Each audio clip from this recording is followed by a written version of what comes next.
Hi guys, welcome to my channel, thanks for tuning in.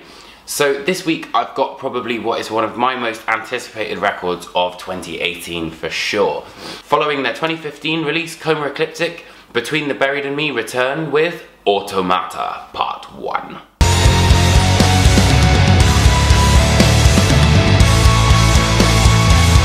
First of all, what you should know is that Automata is a double album. So conceptually, where Automata 1 lies is within the ideas that people are being used to broadcast their own dreams, and this is meant to be kind of somewhat of a metaphor to do with celebrities and how we kind of idolize them, and essentially they don't really get any sort of time to themselves. But the first thing I noticed about Automata is that the old Between the Buried and Me sound is back. You know, I'm talking like Silent Circus, Alaska, but they've also combined it with the new sound that we heard on Coma Ecliptic.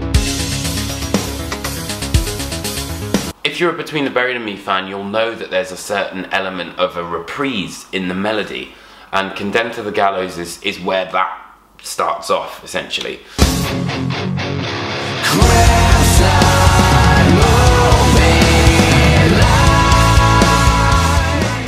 So you've got a lot of various different textures on Condemned to the Gallows which reappear throughout Automata Part 1, and I'm sure that they'll appear in Automata Part 2.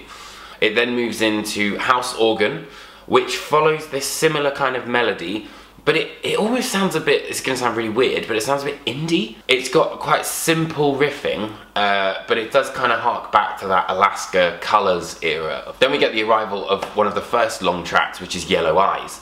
Again, it's similar to this kind of classic Colours format that they put together in Alaska as well. It's got jazzy rhythms, there's an acoustic guitar bit, it's everything you would kind of expect to hear from Between the Buried and Me. However, they have incorporated a bit more electronics on the new record, which I think was really interesting, because they started playing with that on Coma Ecliptic.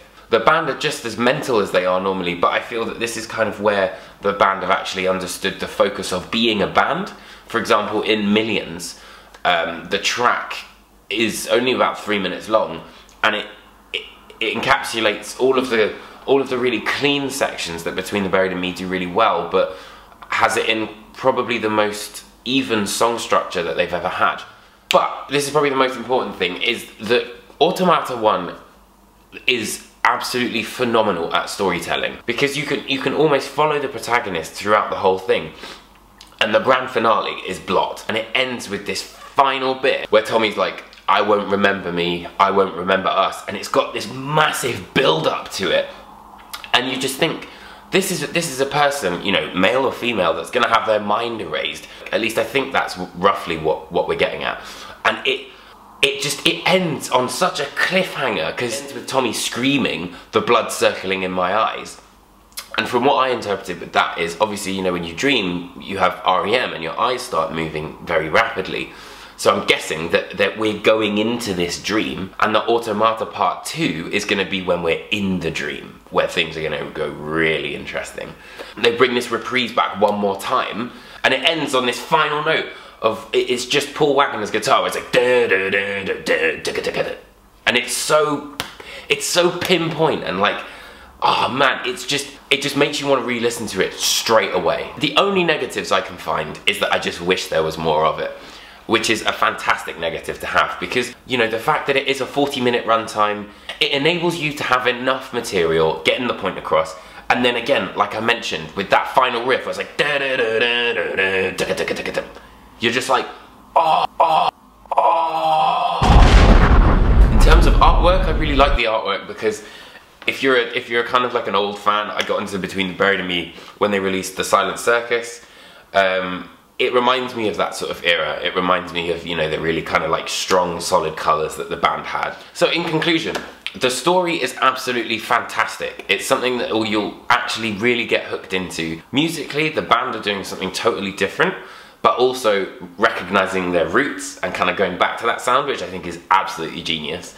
There's also some little hints of Nova Collective as well, which I noticed, especially on Blot. They found an absolutely brilliant compromise between being as prog as you want and also slightly minimalist as well. It's a digestible Between the Buried and Me album, and it sets the scene fantastically for part 2. And for that reason, I'm going to give the record a 5 out of 5 skulls. And if there's some tracks for you to recommend, it would be Blot, Yellow Eyes, House Organ. Between the Buried and Me's brand new album, Automata Part 1, is out March 9th via Sumerian Records, and you can pre-order it right underneath me. Thank you so much for watching this video. Keep sounding off in the comment sections, hit that like and subscribe button, and I will see you guys next week for another review.